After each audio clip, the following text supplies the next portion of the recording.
Según Génesis 47, 12, 27, durante la sequía en Egipto, José almacenó y preservó el alimento. Para subsistir, la gente tuvo que venderlo todo y, al fin, incluso a sí mismos. Ese es el precio de vencer.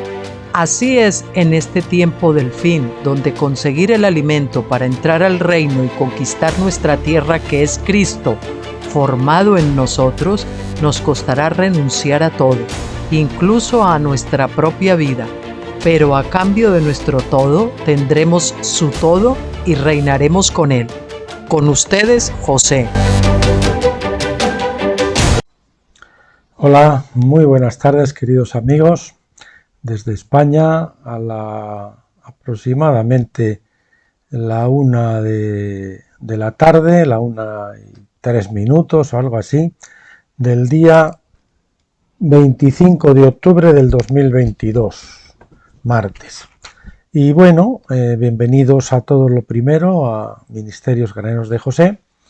Y hoy vamos a continuar con un vídeo de la serie El bautismo de Espíritu Santo y Fuego, y vamos a tocar en esta ocasión dos artículos. Como son un poco largos, lo vamos a alargar en dos, lo vamos a dividir en dos, de Gary E. Ziegler, de un par de libritos que él tiene, que uno se titula Saliendo de la oscuridad y el otro es Viniendo a la luz. Viniendo a la luz.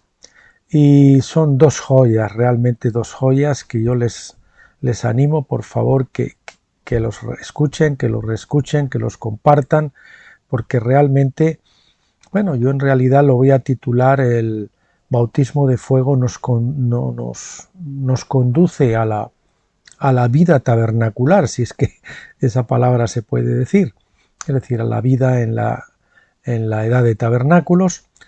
Y son realmente maravillosos. Yo los tengo destacados aquí en la columna de la derecha, esta que tienen aquí del blog. Si bajan podrán ver que aparecen por ahí los dos, porque son magníficos. Son de dos artículos de sendos libros que les acabo de mencionar y que no se pueden perder. Y la verdad que sirvieron para mí como grandes confirmaciones del autor Stephen Jones, de cosas que el Señor a mí personalmente me había enseñado en la Escuela del Espíritu.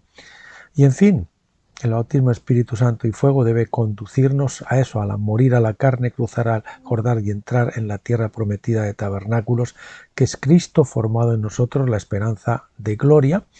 Y una vez que Cristo ya pues ha sido formado en nosotros, que hemos nacido de nuevo, estoy hablando de nacer, no de ser engendrados al comienzo de la Pascua.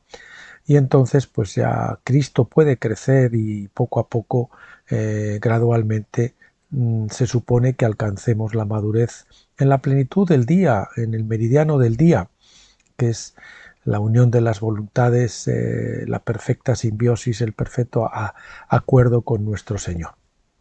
Bien, y los vamos a estudiar, los vamos a ver en el draft, en el escritorio, porque así allí, a pesar de que los he releído ayer para poderlos poner y corregí muchas cosas, es increíble la debilidad, la imperfección humana, que a veces leemos y creemos que lo hemos dejado bien y volvemos a leer y siempre encontramos algún error.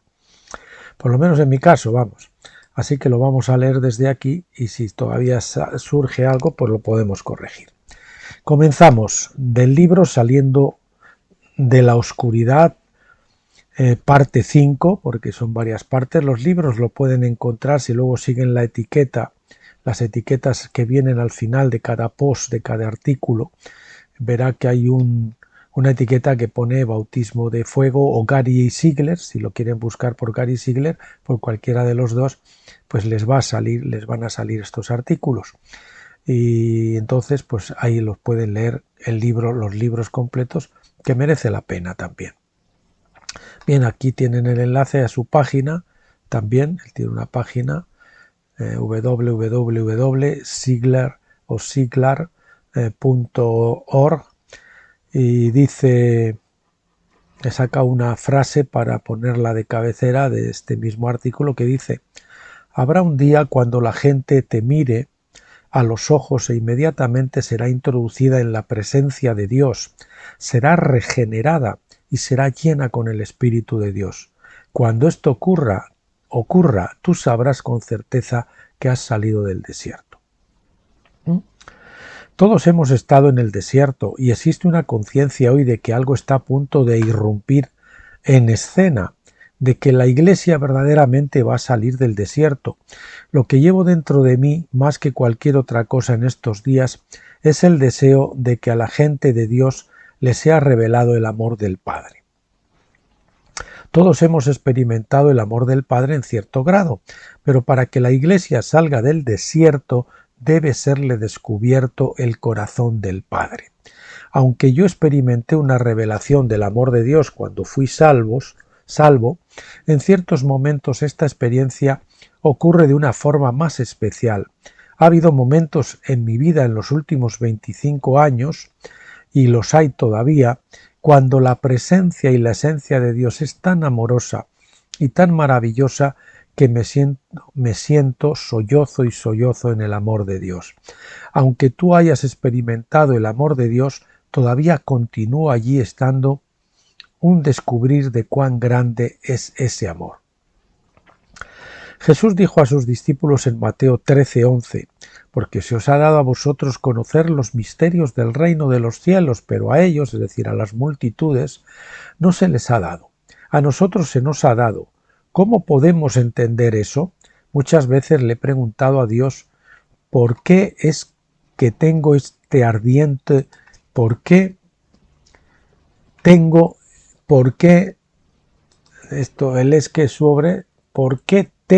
este ardiente deseo y este amor en mi corazón? ¿Por qué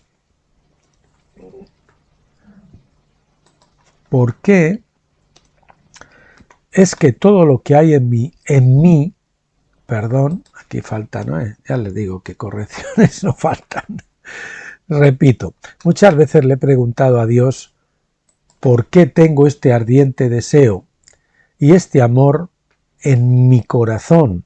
¿Por qué es que todo lo que hay en mí clama para ser conforme a la imagen de Dios, quiere ser como Dios? Y la única respuesta que alguna vez he recibido es, porque a ti se te ha dado.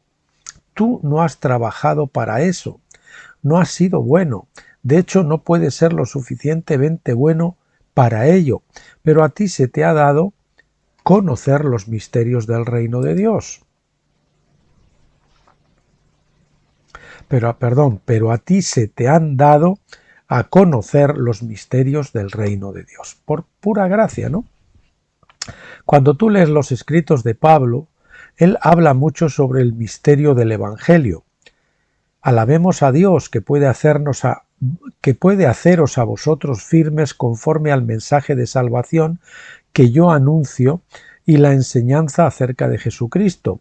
Esto está de acuerdo con lo que Dios ha revelado de su plan secreto, el cual estuvo oculto desde antes de que el mundo existiera. Romanos 16:25. También dice, se trata más bien de la sabiduría secreta de Dios, del secreto propósito que Dios, desde antes de hacer el mundo, ha tenido para nuestra gloria. 1 Corintios 2:7. Y otro verso más, y nos ha hecho conocer su voluntad secreta, o sea, el plan que él mismo se había propuesto llevar a cabo.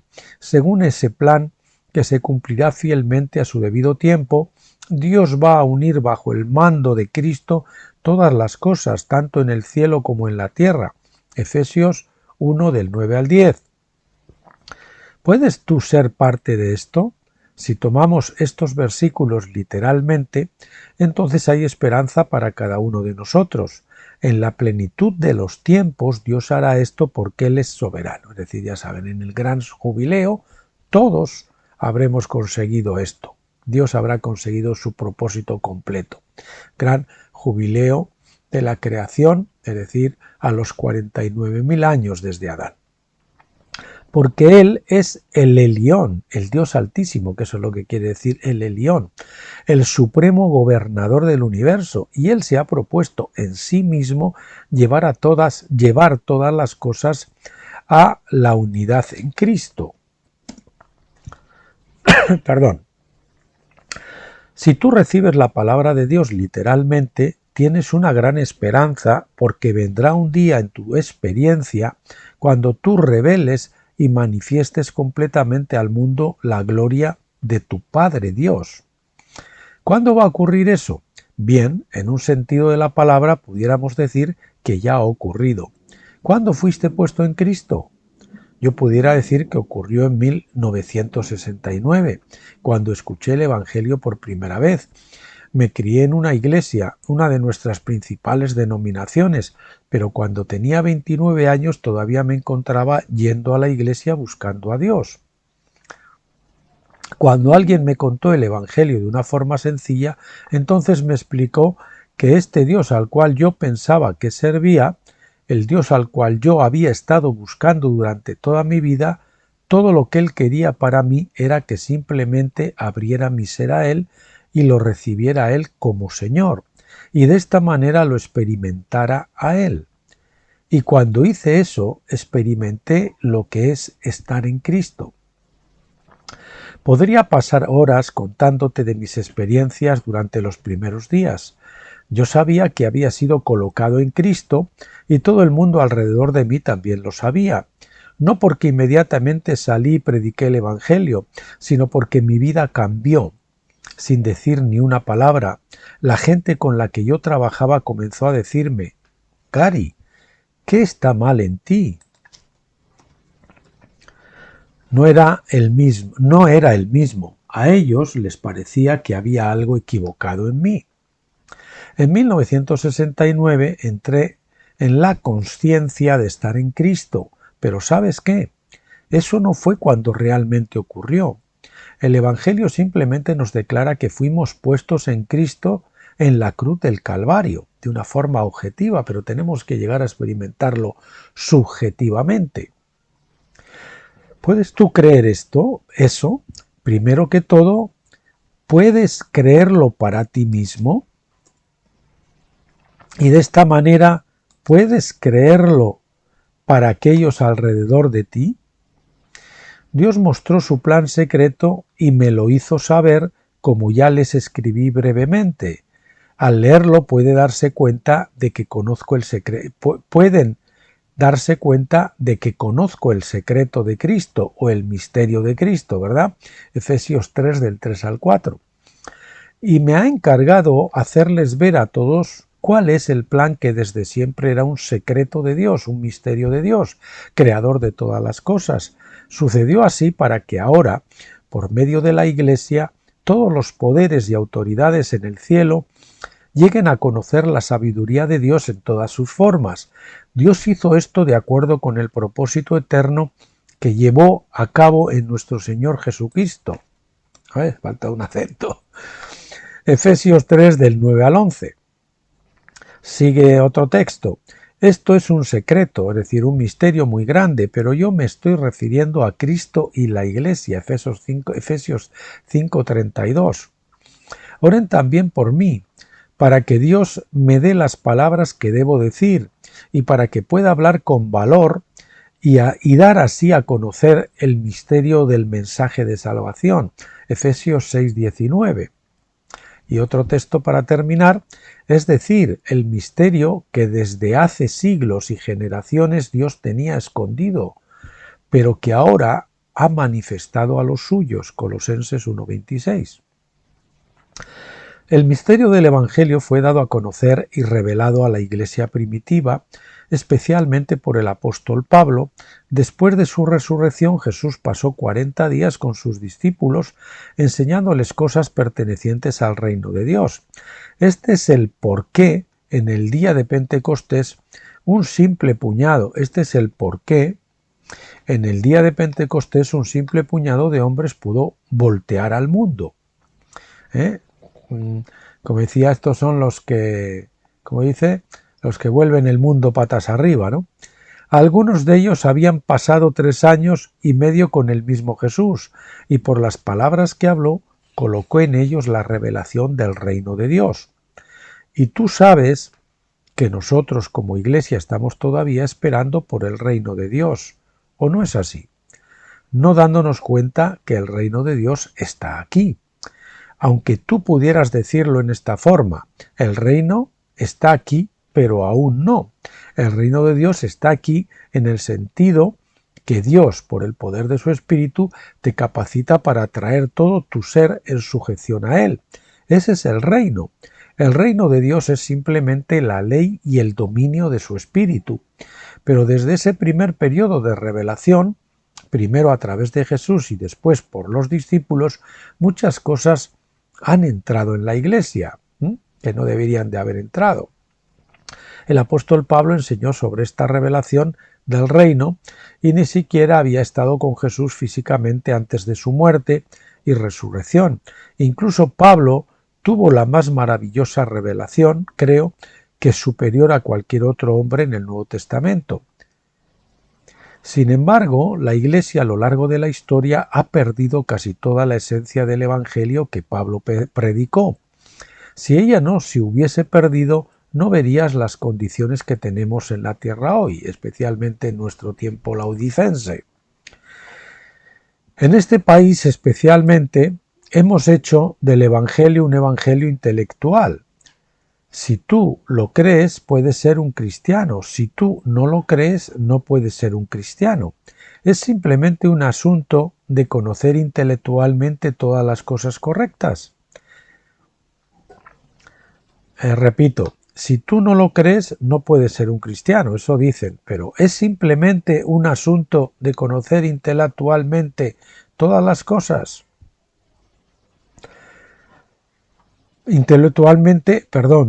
Todas las cosas correctas. La muerte sustitutoria de Jesús en la cruz cumplió mi salvación, pero ¿tengo yo que conocerla o recibirla?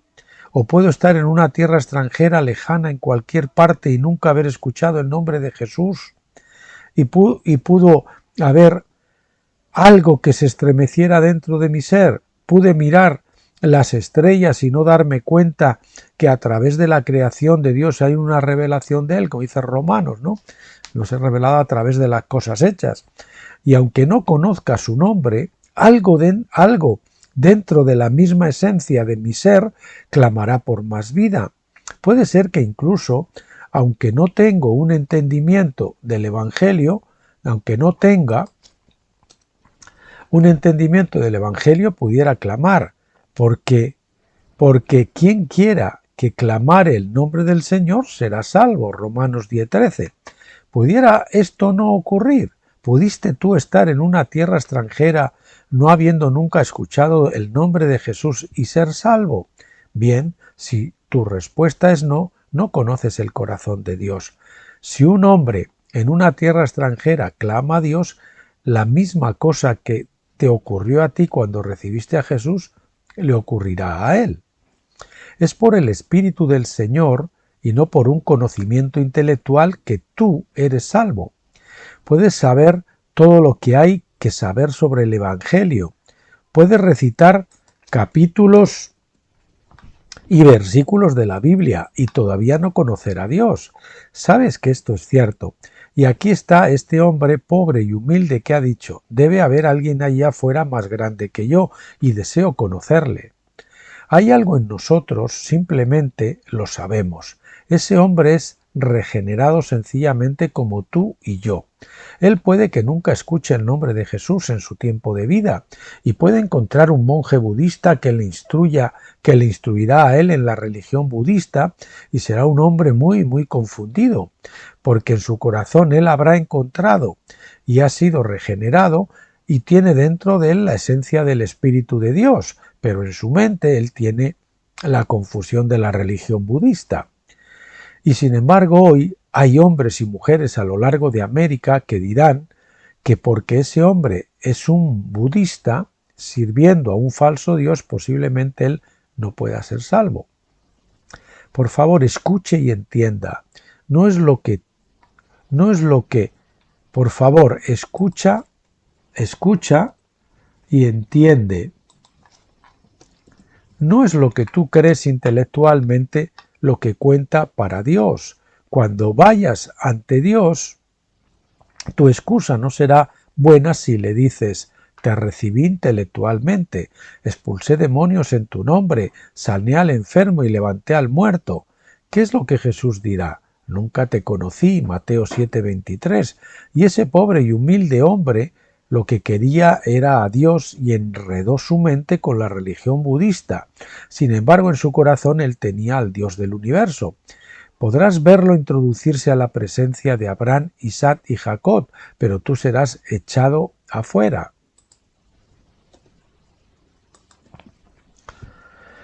Y sin embargo, tú tenías el conocimiento intelectual correcto, pero en tu corazón no estaba Dios.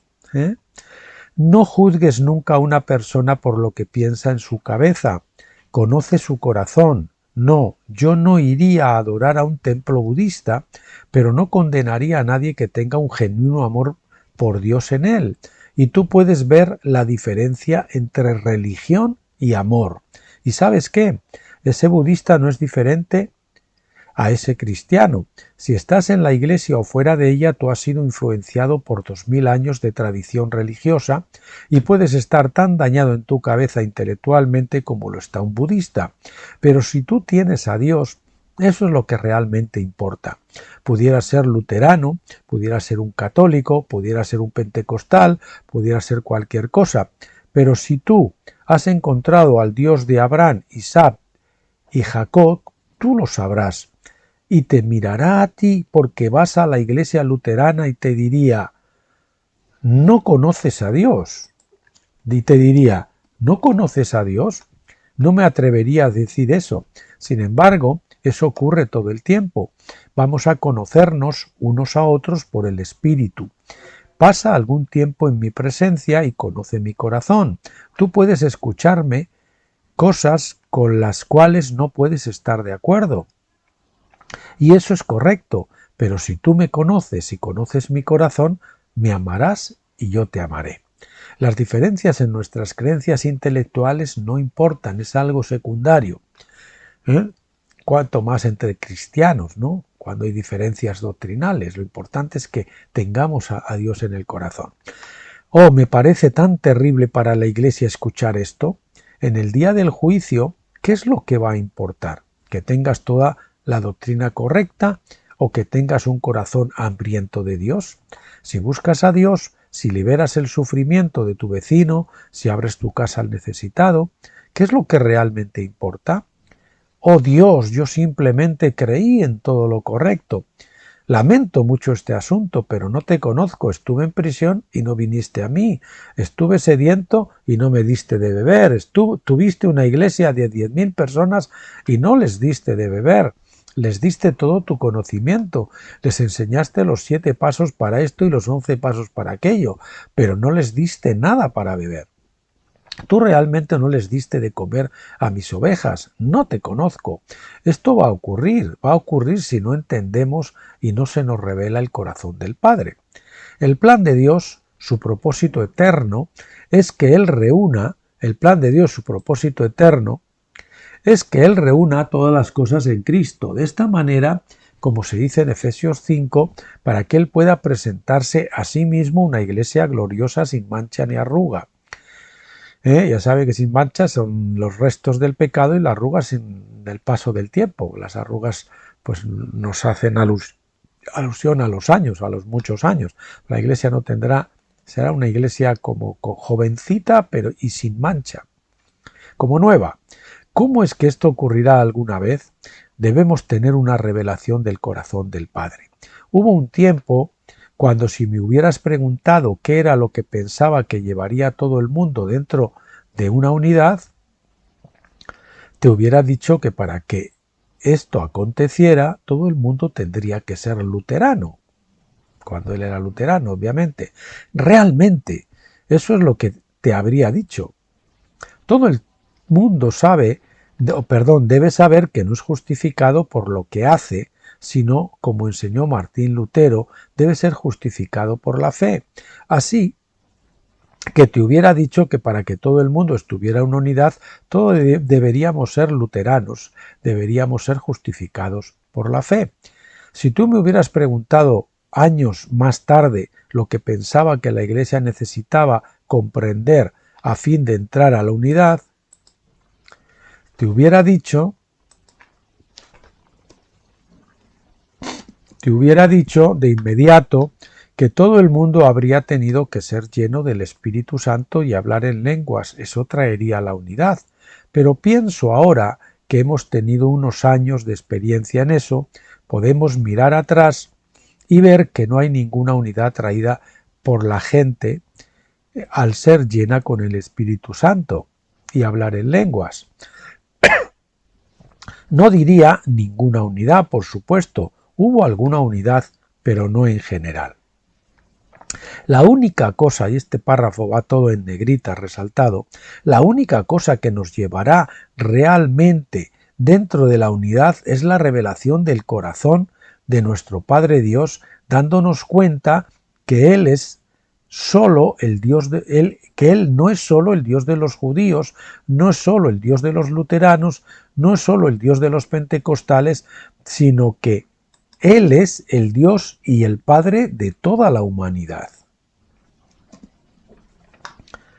La Iglesia tiene que tener una revelación del corazón de Dios Padre.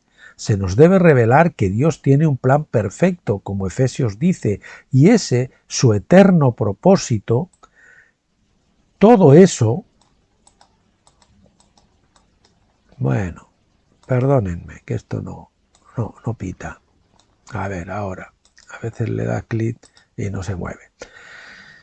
Efesios dice, y ese es su eterno propósito, todo eso ya fue obrado por Dios, Jesús fue el Cordero de Dios antes de la fundación del mundo, Juan 17:24 y Apocalipsis 13:8. Ahora voy a tocar algunos aspectos que pudieran provocarte algunos problemas, pero simplemente acompáñenme, así que agárrense a sus sillas porque ahora el hermano querido Gary Sigler va a levantar algunas ampollitas. Uno de los grandes problemas, o alguna de las vacas sagradas, uno de los grandes problemas que tenemos en la Iglesia es el fanatismo. La Iglesia ha recorrido un largo camino de fanatismo, o debería decir, ha venido de un largo camino dentro del fanatismo, o en el fanatismo, ¿verdad? Y ahora está saliendo fuera de él en alguna forma.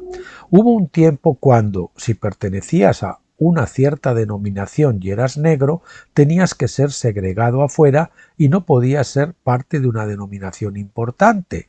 Bien, hemos caminado un largo camino desde allá. Recientemente esa denominación mayor se ha arrepentido de ese concepto. Hemos tenido muchísimos conceptos que recogemos, los cuales nos llevan en nuestra mente a estar separados y podemos ser tan solo un poquito mejor que otro individuo. Por ejemplo, mencioné un poco antes sobre el ser lleno con el Espíritu Santo y hablar en lenguas. Hubo un tiempo, y todavía hay algunos pentecostales, cuando te decían que si no hablabas en lenguas no podrías posiblemente estar lleno del Espíritu. Y ha habido mucha división y mucha lucha como consecuencia simplemente de ese concepto. Decirle a alguien que no está lleno del Espíritu Santo porque ellos no hablan en lenguas es casi el colmo de la ignorancia dentro de la Iglesia. Aquellos de ustedes que estén familiarizados conmigo conocen el concepto que yo enseño sobre estar llenos con el Espíritu Santo. No es que no puedas hablar en lenguas, pero si estás lleno de Él, si realmente eres uno que se ha abierto a Dios y lo ha invitado a tomar su señorío y dominio, serás una persona santa y no tienes que tratar de ser santo, no tienes que levantarte todos los días para vivir de acuerdo a un estándar, no tienes que memorizarte 10 capítulos de la Escritura en un solo día, no tendrás que tratar de orar por 4 horas al día. El Señor me sentó cerca de 4 años y no me permitió ministrar porque aunque como joven cristiano yo había recibido revelación de algunas cosas en las que la Iglesia está a punto de entrar, no estando en capacidad de compartirlo en ese momento porque el tiempo no era el correcto. Aquí no puse una nota, como verán más adelante, que he puesto, pero yo me puedo identificar con esto, porque personalmente después de recibir mi revelación de Finisterre al borde del Jordán, el libro, el libro que ustedes ya conocen, mi primer libro, y que contiene la revelación precisamente del cruce del Jordán para entrar a la etapa de tabernáculos. Pues el Señor, después de recibir eso, yo pues tenía cierta revelación, pero yo no estaba preparado, porque esa revelación no se había hecho carne en mi corazón, y digamos que el Señor lo que hace es retirarte y llevarte como un profeta mudo hasta que sea tu tiempo. De hecho, me regañó una vez a través de un profeta diciéndome: admiro tu valentía y tu coraje, pero mi tiempo es mi tiempo. Bueno, no les cuento más. Pero Dios me sentó hasta el punto donde le dije a mi esposa una vez: ¿sabes qué? Le dije a mi esposa una vez: ¿sabes qué? No creo que tenga esta revelación más, no puedo enseñar. Dios me desnudó, falta un acento, totalmente de todo. Hubo un periodo en mi vida por 3 años y medio cuando oraba y buscaba a Dios por un mínimo de 8 horas por día. Yo puedo dar fe de eso también. Y mi esposa te puede decir que era prácticamente una viuda. Puedo dar fe de eso también. Mi ex esposa. Debido a que el tiempo se extendió a 12 o 13 o 14 horas, pues estaba tan desesperado por conocer a Dios. Perdón, esto está mal redactado, porque aquí no debe haber un punto, sino una coma. Y leo: y mi esposa te puede decir que era prácticamente una viuda debido a que el tiempo se extendió a 12 o 13 o 14 horas. Estaba tan desesperado por conocer a Dios. Esa hambre y sed que es lo que yo le pido a Dios para todos ustedes. Es lo único que nos lleva a crecer, a leer, a estudiar, a buscarle. El hambre y la sed que viene a través de esos encuentros donde Él nos cela, con su amor, le conocemos, tenemos hasta experiencias físicas, tenemos revelaciones, sentimos su presencia, y eso nos hambrea de Dios, nos hace buscarle desesperadamente, como el ciervo brama por las aguas. Y estaba tan desesperado por conocer a Dios, y desde esos 3 años y medio el Señor me dio mucha revelación y conocimiento de las profundidades de su corazón y cómo siente Él referente a toda la humanidad, no solo hacia la Iglesia. En el pasado eterno Dios tenía un plan y un propósito. Él es el Elión, el Dios Altísimo, y Él usa a la gente, se revela a la gente de acuerdo a su plan y propósito. No es de acuerdo a nuestro plan y propósito. No es de acuerdo a nuestro plan, con minúscula lógicamente, y propósito con minúscula. Dios me sentó por 4 años y no me permitió ministrar, solo con la excepción de que escribí un par de libros. Y yo realmente pensé que había perdido mi unción. Le dije a Carol: no puedo ni siquiera pararme más ante la gente, no sé lo que voy a hacer. Un día bajé a visitar los ministerios conectados al amor, hace 1 año y medio, y la pastora Ada me dijo: ¿tienes un mensaje para nosotros hoy? Y hasta el momento yo no sabía que él tuviera algún mensaje. Al próximo día estábamos en la iglesia y ella me volvió a preguntar de nuevo. Ella no me volvió a preguntar de nuevo. Ella simplemente dijo: Gary nos va a ministrar hoy. Es decir, de ahí no tenía ya posibilidad de excavatoria, porque no era una pregunta sino una orden. Ese fue uno de los más grandes momentos en mi vida en los años recientes, porque cuando me llamó supe que era Dios. Sin embargo, cuando me dirigí para darlo, me sentía vacío. Bien, cuando me dirigí para ministrar, vamos a poner así que se entiende mejor, cuando me llamó supe que era Dios. Sin embargo, cuando me dirigí para ministrar me sentía vacío. Por 4 años me sentí vacío, pero cuando tomé el micrófono, Dios me llenó y todo regresó. La única razón por la que comparto esa historia contigo es para que tú puedas conocerme y entiendas que lo que enseño no lo leí, lo saqué de un libro y no lo saqué de un sombrero.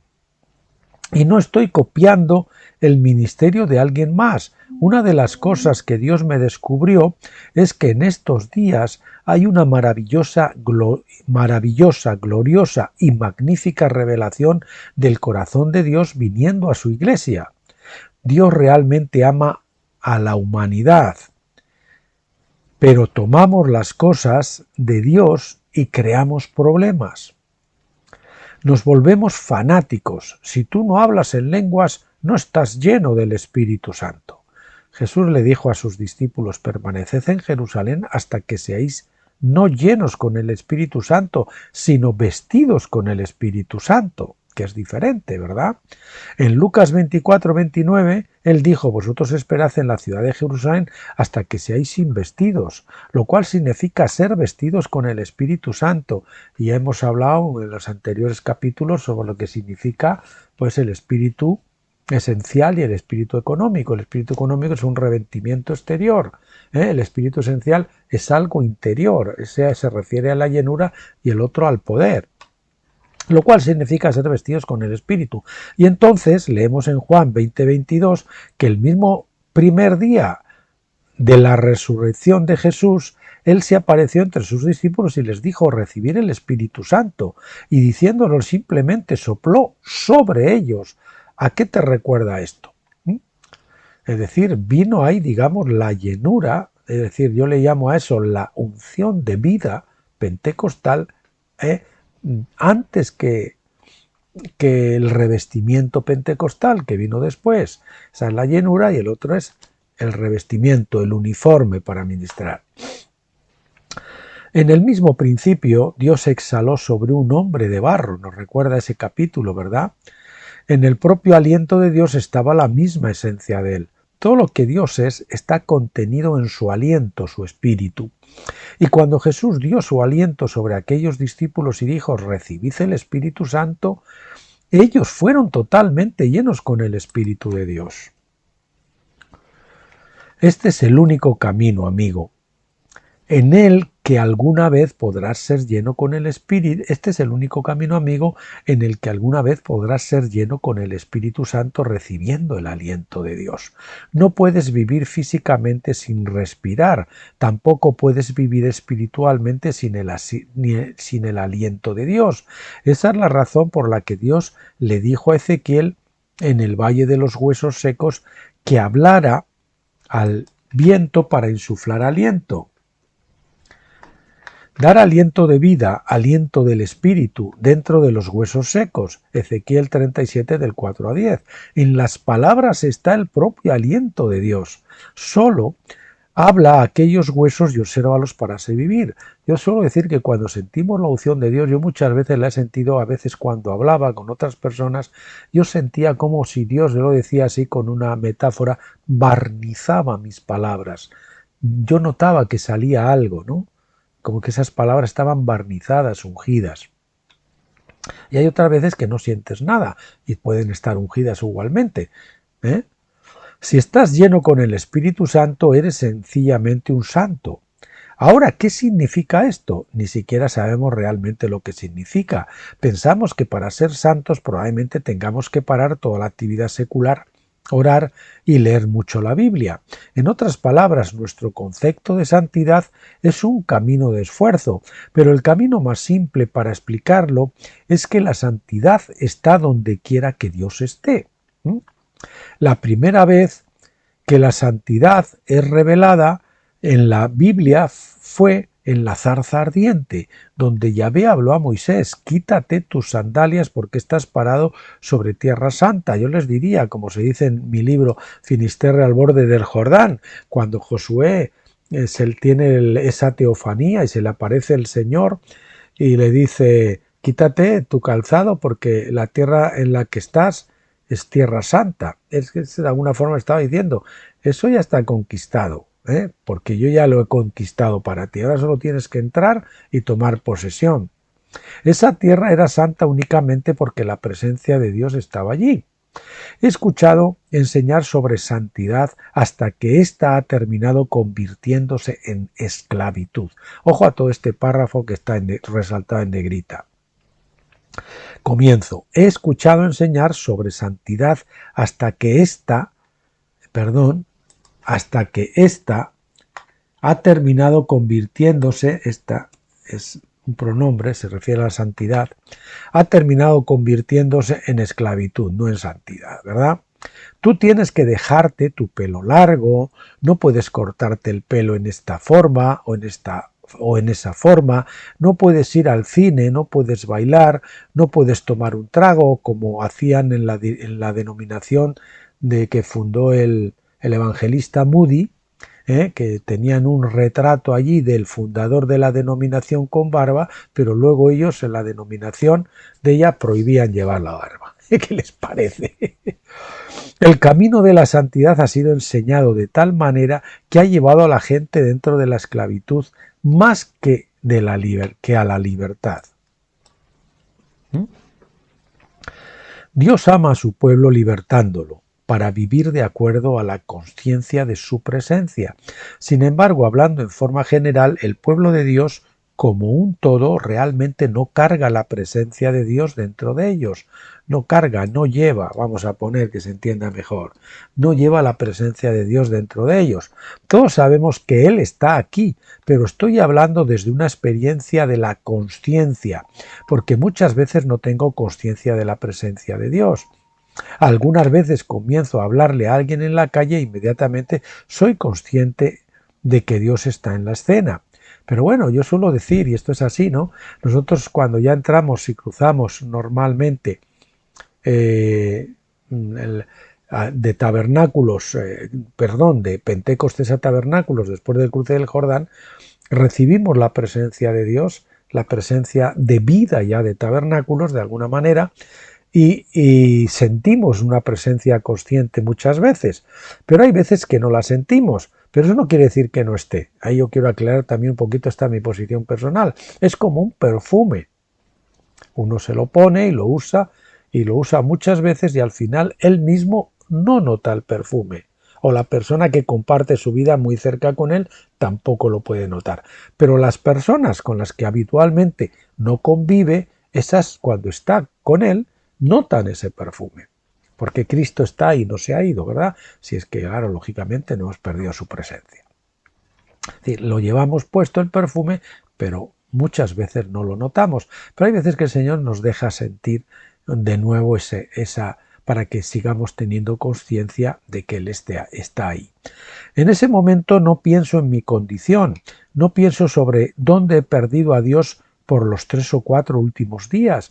No pienso en lo que necesito hacer, sino que cuando la esencia de Dios aparece, en ese momento me convierto en una persona santa. No hay una manera de cómo puedas aprender a ser santo.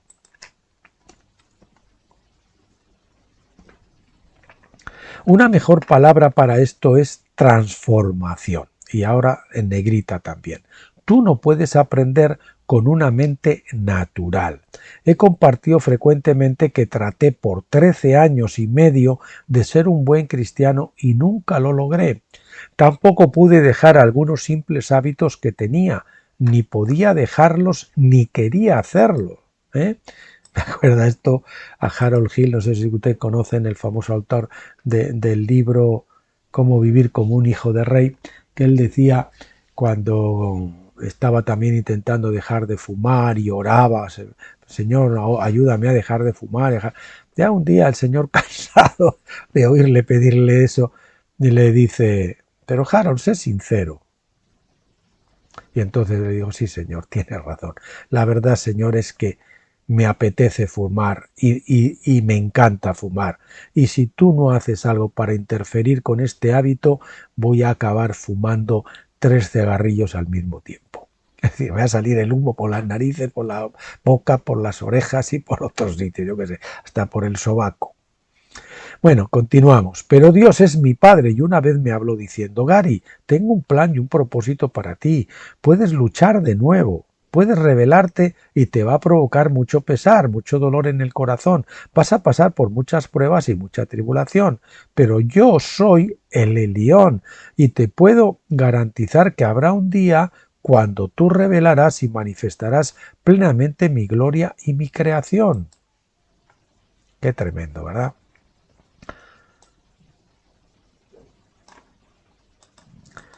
No porque seas suficientemente bueno, no porque seas siempre obediente. Cuando te hablo, no por ninguna cosa que hayas hecho, sino porque tengo un diseño y una intención y un propósito para ti, a causa de eso, tú serás lo que digo que serás. Pelea contra eso si tú deseas. Tremendo, ¿verdad? Vamos a ponerlo esto como es las palabras del Señor, pues lo ponemos en cursiva. Lo repito, Gary, tengo un plan y un propósito para ti. Puedes luchar de nuevo, puedes rebelarte y te va a provocar mucho pesar, mucho dolor en el corazón. Vas a pasar por muchas pruebas y mucha tribulación, pero yo soy, es decir, puedes seguir luchando y peleando como hacía yo, tratando de hacer todo, de ser el más santo, de escuchar muchas casetes, de ir a todas las reuniones, de evangelizar a todo el mundo, de leer la Biblia por horas, de orar por horas, de alabar por horas, todo eso. Te puedes hartar o puedes rendirte y reconocer que tú no puedes hacer. ¿Qué es lo que está esperando el Señor? Yo suelo decir que el Espíritu cuando viene, viene para consignarnos, para llevarnos al hoyo, para llevarnos a la tumba, para llevarnos a la muerte, a la carne, para poder cruzar al Jordán del otro lado. Es decir, que nuestro viejo hombre quede sepultado en el Jordán y que se levante del otro lado del Jordán el nuevo hombre en nosotros. Bien.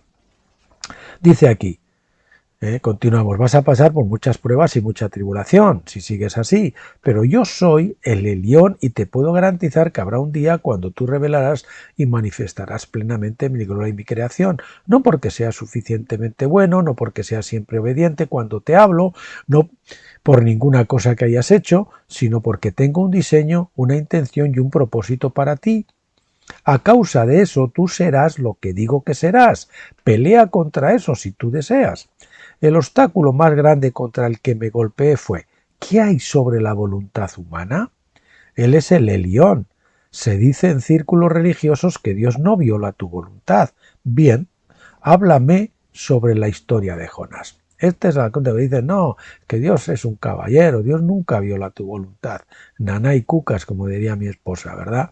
Tenemos el ejemplo de Jonás, yo me puedo poner un ejemplo y usted se pone ya por ejemplo. ¿Por qué? Porque usted le consagró su vida a él y entonces él ahora va a ordenar las circunstancias de su vida para hacerle doblar la rodilla, claudicar a sus propios planes, a sus propias obras y a todas esas cosas. Dios es soberano y nunca ha dejado su soberanía y el hombre no tiene libre albedrío. El hombre lo que tiene es autoridad delegada, pero Dios nunca ha cedido su soberanía. ¿No intentó Jonás decir que no? ¿Y qué fue lo que Dios hizo? ¿Has dicho alguna vez no a Dios? Y cuando le has dicho a Dios que no, ha volteado él sus espaldas, realmente las ha volteado. Me hace gracia. Bien, tú pudieras haber pensado esto porque perdiste la conciencia y la dulzura de su presencia, pero él no se dio la vuelta. ¿Lo hizo realmente? Oh, no hay nada más en todo el mundo que yo desee que ser un portador de su presencia en la tierra. Me estoy acordando ahora, perdonen, cuando hay una conferencia de hombres en el Escorial en Madrid, estaba ministrando el predicador mexicano Enrique Bremer, creo que era, no me acuerdo de una ciudad de México, ahora no me viene, Tijuana, algo así creo que era. Y esto estuvo predicando del río Ezequiel y todo eso, y yo me consagré, sé que el Señor me habló. Pues créanme que a pesar de ese día empezaron a ocurrir cosas en mi vida, circunstancias, y era un río que yo no podía en ninguna moda detener ni dejar, o sea, yo simplemente fui arrastrado. Esa es la soberanía de Dios. ¿Por qué? Porque yo anteriormente me había consagrado y le había dado al Señor autoridad para hacer lo que quisiera en mi vida. ¿Lo hizo realmente? ¿O no hay nada más en todo el mundo que yo desee que ser un portador de su presencia en la tierra? Y mis deseos se han vuelto tan fuertes en esta área que las otras cosas que me mantuvieron abajo por 13 años no me molestaron más, ¿verdad? Se fueron. Pero no es la superación de aquellas cosas lo que me llevó a un lugar en Dios, donde ahora sea merecedor de recibir su presencia y llevarla por toda la tierra. Cualquier hombre que sienta que ha ganado un lugar en Dios donde él es aceptable para el Padre, por ser un maestro o un portador o cualquier cosa que tenga que ver con Dios, es el hombre más engañado del mundo. Si te paras delante de la gente y ves que tú estás donde tú estás porque has sido obediente, no entiendes el corazón de nuestro Padre. Ahora, en cierto sentido, tú aprendes a obedecer, pero tu obediencia no sale de nada que esté en lo natural, en la hechura almática del hombre. No hay nada en esta vieja creación que sea obediente y dispuesto, nada. Y si tú piensas que lo hay, descubrirás que es de una forma diferente. Solo tenemos una esperanza. Pablo lo dijo en esta forma: Cristo en ti es la esperanza de gloria. En realidad el texto dice: Cristo en vosotros es la esperanza de gloria. Colosenses 1:27. No hay nada en tu personalidad natural, es decir, la hechura humana natural, la mente carnal, que Dios pueda usar. Por eso nos tenemos que ir, por eso tenemos que morir. El viejo hombre se tiene que marchar. Nada, no hemos aprendido eso aún, porque en la medida que tú mires a otro ser humano y digas, si ellos pudieran tan solo hacer ciertas cosas, si ellos pudiesen detener esto y hacer eso, tú eres una persona que llevarás a otros a una total esclavitud.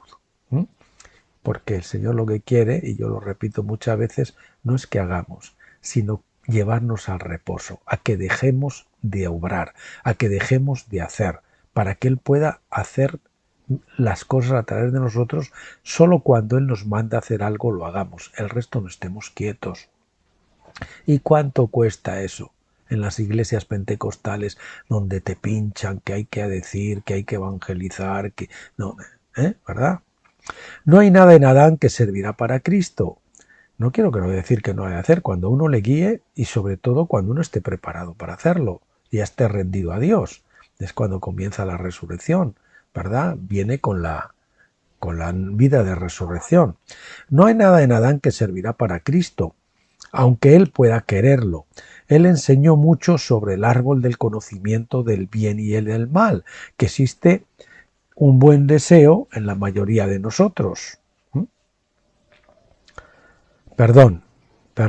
Enseño mucho sobre el árbol del conocimiento del bien y del mal, que existe un buen deseo en la mayoría de nosotros. Algunos de nosotros queremos convertirnos a como Dios es, pero no podemos. ¿Cómo podríamos? El deseo está ahí, pero incluso ese deseo puede ser un deseo carnal de un buen hombre que solo quiere a Dios. Eso no funciona tampoco. La única esperanza es tener una revelación del corazón de nuestro Dios Padre. Y cuando la tengas te darás cuenta que Dios verdaderamente no hace acepción de personas. Algunas veces esto es difícil de aceptar para la Iglesia, porque queremos sentirnos como si fuéramos especiales. Hay algo sobre nosotros que quiere sentirse como tengo un corazón para Dios, y porque tengo un corazón para Dios, Él realmente me bendice. Y si solo tú tuvieras un corazón para Dios como el mío, serías bendecido como yo. Oh, eso es tan incorrecto y equivocado. ¿Dónde consigo ese corazón? Eso no nos puede dar Dios. Cuando tenía 11 años de edad le dije a mi mamá, por favor, cómprame una Biblia que pueda leer y entender si hay tal cosa. Todo lo que teníamos en ese tiempo era una Biblia versión del Rey Jaime, King James. Le pedí a mi mamá que me comprara una Biblia porque cuando crezca quiero ser porque cuando creciera,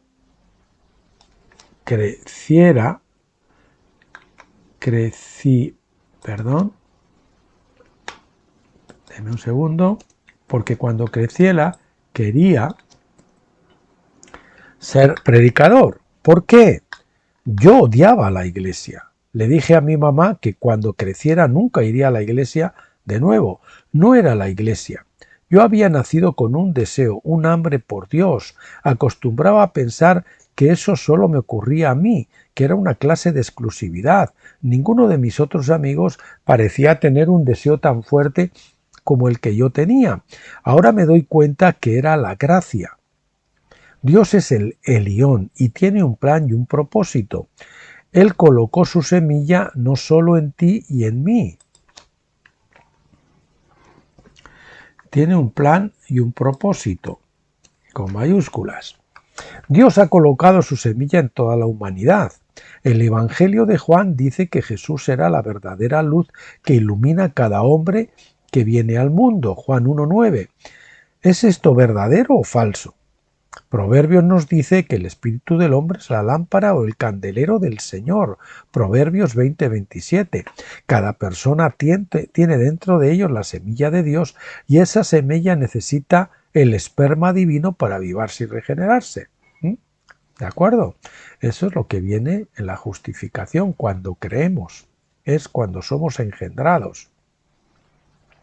Nosotros somos... La semilla está en la tierra, que somos nosotros, y esa semilla tiene que ser impregnada por el Espíritu. Dios llama a su iglesia, se revela a sí mismo a la iglesia, y entonces comienza a impartir dentro de la misma su esencia, su naturaleza y su carácter, y así, de esta manera, podemos ir al mundo y traer reconciliación a la creación caída. Dios ha estado con nosotros en el desierto. Cuando sufrimos, Dios sufre. ¿Por qué? Porque más de lo que tú puedas imaginarte, Dios y el hombre verdaderamente son uno. En el preciso corazón, en el propio centro de tu ser, yace la semilla de Dios. Y cuando está regenerado, esa semilla de Dios es la que trae a ti el sentimiento, la emoción, la regeneración de Dios. Cada persona que ha nacido es especial, pero tú no eres algo más especial porque conoces a Dios que el hombre que no lo conoce. ¿No dijo Jesús? Bien, repito, cada persona que ha nacido es especial, pero tú no eres algo más especial porque conoces a Dios que el hombre que no lo conoce. ¿No dijo Jesús, ningún hombre puede venir a mí excepto que el Padre lo traiga? Entonces, ¿cómo podremos tener el crédito? ¿Cómo podremos decir que la razón por la que conocemos a Dios es que hemos hecho ciertas cosas realmente? Cuando Dios te escoge de entre la gente en el mundo y para su propio plan y propósito genera su semilla divina dentro de ti, de repente te vuelves alerta, te vuelves consciente de Dios. ¿Por qué? Porque es su plan y su propósito restaurar la creación de vuelta a Él mismo. Romanos 8:21 dice que vendrá un día cuando toda la creación será desatada de la esclavitud de la corrupción a la gloriosa libertad de los hijos de Dios. ¿Esto es verdad o no lo es? Si eres un cristiano típico de pensamiento, no es aún verdad para ti. Pero, ¿qué incluye toda la creación? Solo aquellos que corren a un altar, aquellos que han dicho algunas palabras. Algunas veces pensamos que es una frase mágica, Jesús te recibo. Vendrá un día en la historia del mundo cuando toda la creación será desatada de la esclavitud de la corrupción a la gloriosa libertad de los hijos de Dios. Oh, no puedo esperar por la revelación que viene a la Iglesia. Oh, tenemos tal mensaje, tenemos misterios escondidos del Evangelio aún por ser revelados. Nuestro país está en tal desastre. Nuestro país está en tal desastre que incluso como cristianos decimos, bien, si nos pudiéramos deshacer de Bill Clinton, si nos pudiéramos deshacer de la totalidad del sistema político y comenzar de nuevo, pero déjame decirte que nosotros, tú y yo, somos responsables por lo que está pasando en Washington hoy. No es la falla de Bill Clinton, no es la falla del Partido Demócrata, no es la falla de los republicanos. El pueblo de Dios ha perdido el corazón de nuestro Dios Padre y no nos hemos vuelto la sal de la tierra. ¿Qué es la sal de la tierra? Si soy la sal de la tierra, soy el sabor, y si he sido verdaderamente salado con su esencia, soy absolutamente libre de hacer cualquier cosa. Pero en el hacer de cualquier cosa que haga, soy la sal, y de la misma esencia de mi ser algo saturaré, y la gente será afectada. Si tú tienes la esencia de Dios, no tienes que predicar el Evangelio en el sentido del Evangelio religioso. Trabajé en la NASA por 6 años y por lo menos la mitad del tiempo no intenté predicar el Evangelio en absoluto, pero intenté ser el mejor trabajador, el mejor amigo. Ese es un regalo que Dios me ha dado, yo simplemente amo a la gente, pero después de 3 años le mencioné a un hombre que trabajaba conmigo. John, ¿has sido consciente de Dios en tu vida? Y en ese destructor, y ese gran destructor de muchachos casi me golpea. Él me dijo, no vuelvas nunca más a mencionar ese nombre en mi presencia otra vez, porque, me dijo, te digo una cosa, Gary, si hay tal cosa como Dios, yo no puedo esperar para verlo y decirle, tú eres un hijo de, por el desastre que has hecho de esta creación. Pero quiero que sepas que cuando dejé la NASA, ese hombre tenía lágrimas en sus ojos y dijo, Gary, nunca había escuchado sobre el amor de Dios, tú sabes predicando esto y aquello, y me dijo, tú eres la primera persona que he conocido a quien yo podría decir realmente que tiene el amor de Dios y camina en lo que ellos dicen que creen. No tienes que predicar el Evangelio. Hay un dicho que dice, predica el Evangelio y si puedes, habla de Cristo. Es decir, predicar sin hablar, ¿verdad?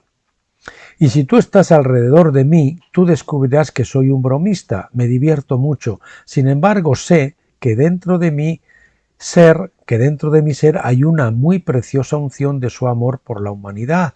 De nuevo, ¿eso me hace especial? Por favor, no me lo hace. Como dije, por 13 años y medio hice todo tipo de cosas, nunca oraba menos de 1 hora al día, no leía menos de 10 a 20 capítulos de la Escritura en un día, incluso por 13 años y medio fui un fracaso, no totalmente porque hice algunos progresos, pero no era libre. Pero cuando me di cuenta que la santidad está donde quiera que Dios esté, entonces Dios comenzó a hablarme de pequeñas maneras y a revelarme. Tú has estado diciendo que Jesús vive en ti. ¿No piensas que es tiempo ya de que te vuelvas consciente de ello? Y hoy no lo estoy completamente todavía, estoy consciente de ello, pero no lo suficiente, porque cuando tengamos el corazón del Padre descubierto ante nosotros, seremos unos transformadores en el mundo. Dios no es un fanático. Fui enseñado cuando era un joven cristiano. Si un testigo de Jehová viene a tu puerta, bótasela en la cara, porque esa gente realmente cree en lo que dice, y tú serás realmente muy engañado. Ese fue el tipo de amor que me enseñaron. Y los mormones, oh mi Dios, ni siquiera te acerques a esos muchachos. Algunas de las cosas que ellos enseñan son demoníacas. No tenemos concepto del corazón de Dios, del corazón de nuestro Padre Dios. No tenemos una experiencia de lo que decimos o creemos, o no estaríamos temerosos de los testigos de Jehová, no entraríamos en pánico por un mormón, no les diríamos a nuestros hijos que no jueguen con los testigos de Jehová.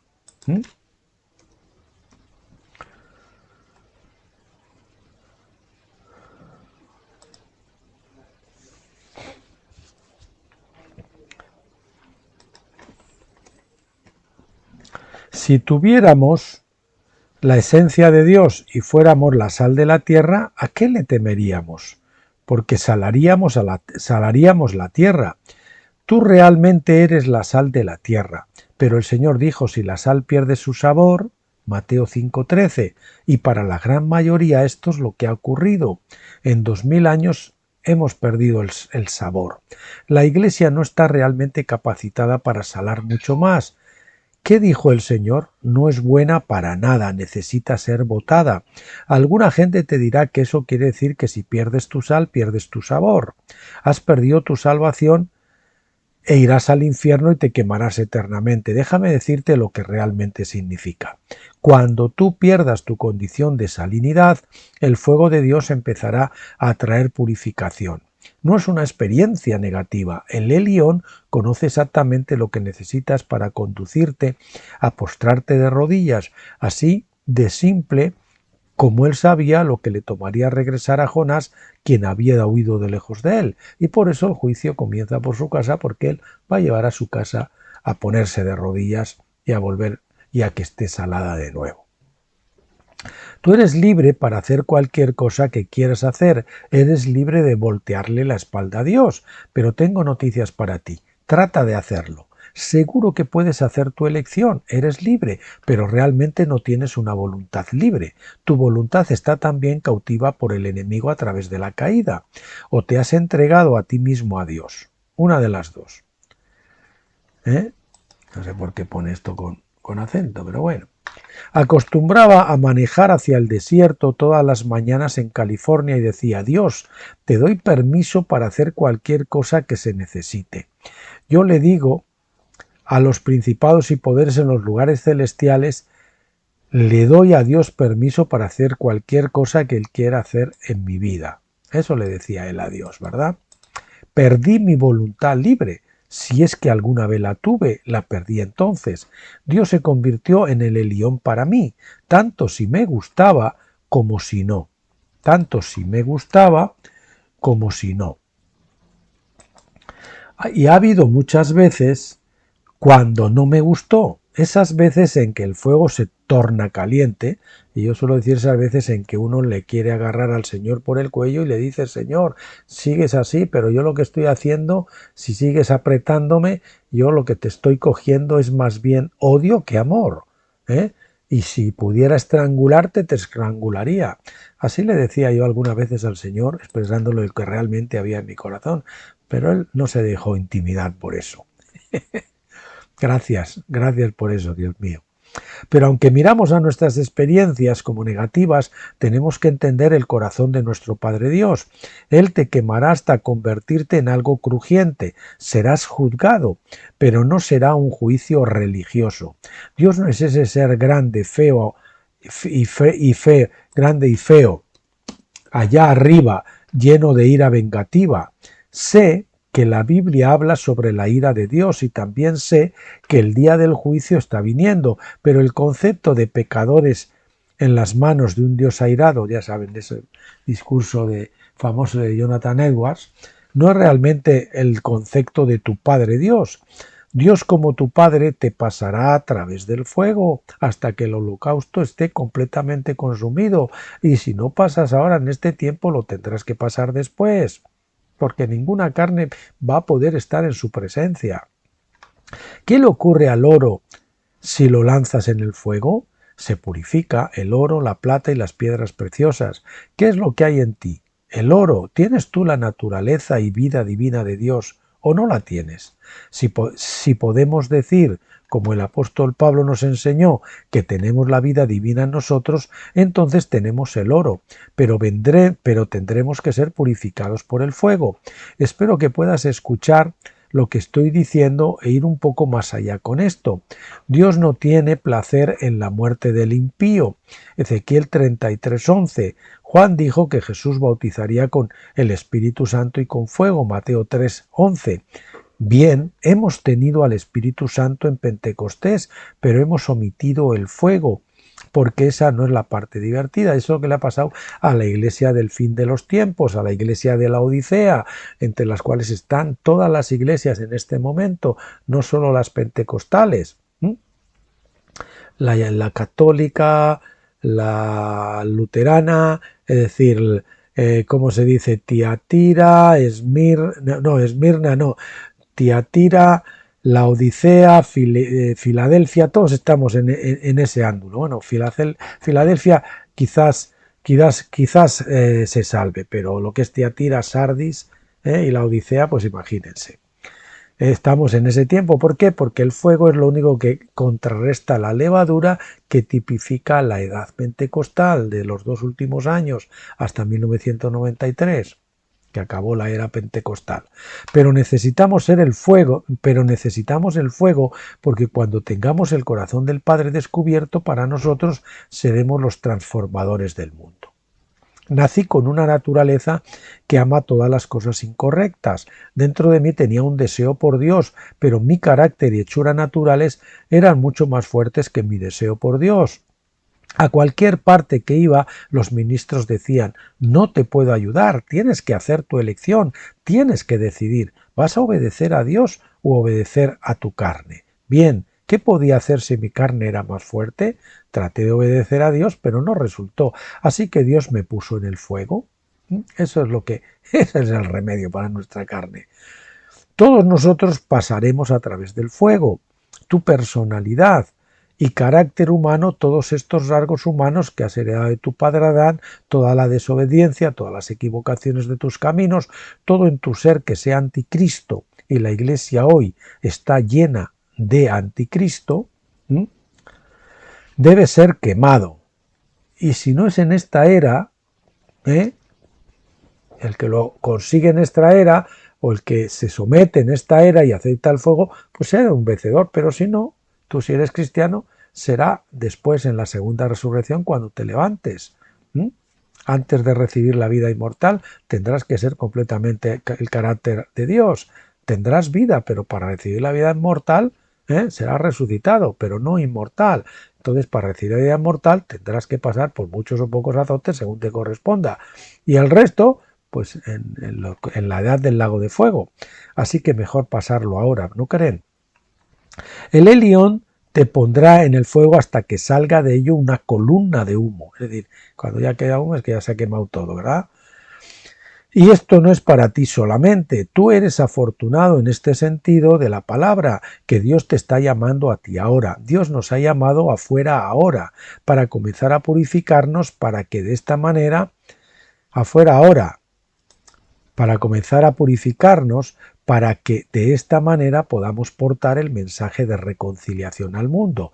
Tengo una profecía que me fue dada a mí unos pocos años atrás, y cuando esta profecía me fue dicha, Dios me habló justo detrás de ella y me dijo: esta palabra no era para ti, sino para la Iglesia. Es decir, no era para ti solo, era para mí, pero no solo para mí. ¿Sabes lo que quiero decir?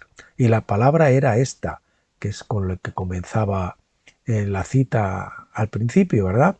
Habrá un día cuando la gente te mire a los ojos e inmediatamente será introducida en la presencia de Dios, será regenerada y será llena con el Espíritu de Dios.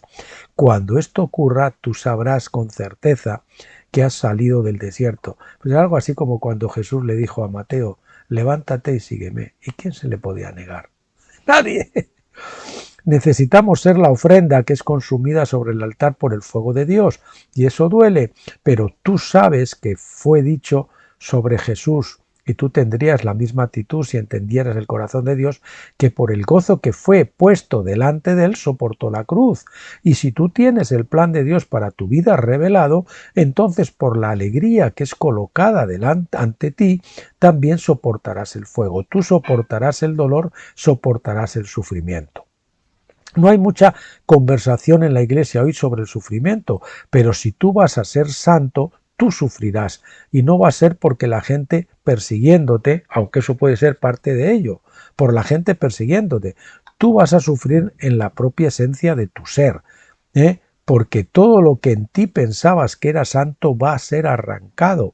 Y si tú no has tenido esta experiencia aún, vendrá un día cuando Dios arrancará la carne de ti y te dejará verla y mirarla tal y como es, asquerosa, ¿verdad? Y te darás cuenta que si no fuera por la gracia de Dios, pudiera ser un asesino, pudiera ser un violador, y tienes todas las tendencias que cualquier hombre ha tenido incorporadas en su carne. Y si no fuera por la gracia de Dios, serías capaz de los actos más viles. Es decir, el día que llegas al miserable de mí, ¿quién me librará de este cuerpo de muerte que soy yo mismo, ¿verdad? Mi carne. Como decía aquel famoso predicador, no me acuerdo quién era, que le preguntaron por un terrible asesino y violador de mujeres o de niños, no sé lo que era, y dijeron, ¿y usted cree que este hombre merece ser ahorcado? Dice, yo lo único que puedo decir es que si no fuese por que si no hubiese sido por la misericordia de Dios, yo podría estar en su lugar. Ese es el asunto. ¿Merece la pena el sufrimiento para deshacerse de la carne? Perdón, es una afirmación, merece no una interrogación. Merece la pena el sufrimiento para deshacerse de la carne. Y cuando pases por el sufrimiento vas a sentir que no, pero después, cuando tu carne haya quedado atrás, vas a comenzar gradualmente a regocijarte de que Dios te haya pasado por ahí y haya hecho todo lo que te hizo. Y Él los bautizará con el Espíritu Santo y fuego, y la Odisea se ha olvidado del fuego, no ha querido el fuego porque es una iglesia hedonista. Oración para terminar. Padre, por el poder de tu Santo Espíritu, por la propia esencia de tu ser, te pido a ti que ardas sobre el altar de mi corazón. Te pido que envíes ese fuego santo que consuma cada área, cada avenida de mi pensamiento y mi ser. Oh Dios, te pido que ardas y ardas y ardas dentro de mí, dentro de mi ser, y eso origine la esencia de tu ser, la semilla de tu vida brotando en mí. Que tu pueblo, Señor, nosotros como el cuerpo colectivo de Cristo, no permanezcamos divididos. Decimos, ven, oh único santo, ven fuego de Dios, ven y arde dentro de nuestro ser. Padre, solo tú puedes quemar la rebelión, solo tú puedes hacer arder la desobediencia, solo por el fuego purificador de tu Santo Espíritu podemos vivir y no morir. Oh Dios, trae el fuego, el Elión, revélanos tu corazón de Padre. Amén. Bueno, mis queridos amigos, hasta aquí hoy. Como les digo, el próximo día que toquemos el tema del bautismo Espíritu Santo y fuego, veremos ya la segunda parte del libro Luz viniendo a la luz de Gary Sigler. Hasta entonces, o hasta el próximo vídeo, mejor dicho, que creo que vamos a ver las leyes de la segunda venida, que nos queda muy poquito para terminar, pues que como siempre los encomiendo a la gracia de nuestro Señor, que siempre es bueno, y pásenlo bien. Hasta entonces.